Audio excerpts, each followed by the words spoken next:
Hey, Dr. Brett here.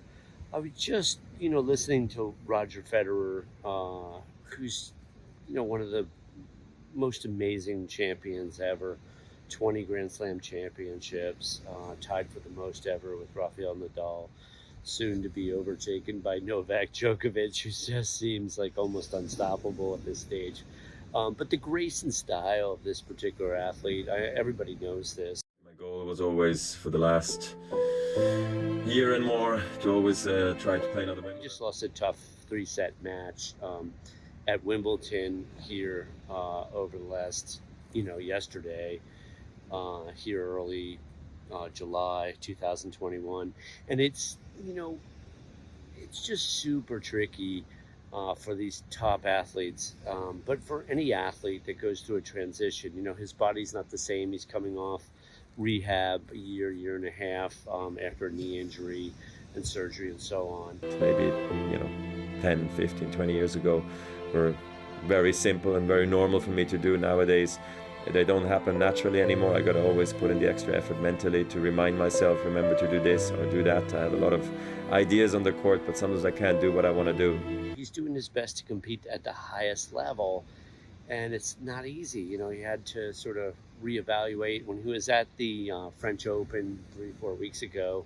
He played a few matches, won, and then withdrew just to save his body for Wimbledon, knowing that he wasn't going to be able to beat Nadal or Djokovic, right? He just knew that, and some people were critical of that decision. But at the end of the day, he's trying to do what's best for his team, his family, his fan base, himself, and so on. And he's trying to balance sort of all of that. He made some comments to the media. He's going to take some time now and sort of evaluate what's next and not, feel pressured by others, including the media and the fan base. And that, he's 39, turning 40 soon, whatever. He's a graceful guy. There's been a lot of pressure on all these athletes at this high level, and some of the younger ones have struggled to get in front of press conferences and so on after matches. They're not Roger Federer, right? I mean, they're not 39 years old, and this guy is blessed with a tremendous amount of poise and wisdom and the ability to sort of go inward and articulate, where he's at and, and what's next. And that's really a good metaphor for life here, is the ability to sort of like reflect inward. Who are we and what are we about and what do we want? I talk about this often because there's so much pressure in this world to achieve, to excel, to accomplish.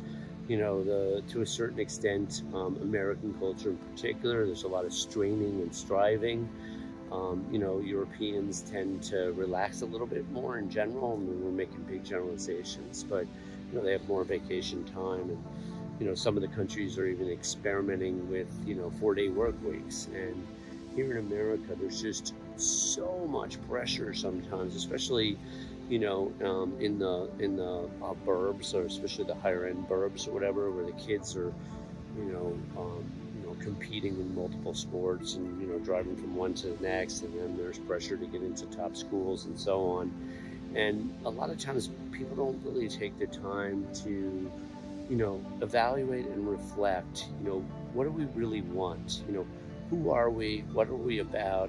What lights us up in life, as opposed to what are the expectations of others? And that's just an important thing to do, to take time to reflect every so often. Part of the reason why I teach everybody to meditate is because when you meditate often, you're reflecting each and every day. It's just, it helps you develop more self-awareness. It's a great tool for that. So is being time. Being is where I call what I refer to as no agenda, nowhere to go, nothing to accomplish. I playfully say that, I have a 10% bohemian side, which is sort of an artist that's socially unconventional, and I have a 10% Greek side, where I like to just sip lattes or espressos, so to speak, without any agenda whatsoever. I mean, how freaking amazing is that? And then I have a driven side, and I have an intellectual side, and I have an athlete side. So some of us have all these different sides, and if we're going to feel fulfilled on this planet, then we need to sort of honor those different sides and take time to reflect once again on who we are and what we're about and what we really want. Hey, I'm Dr. Brett. Hit like and subscribe, and if you really want to support us, sign up to our Patreon.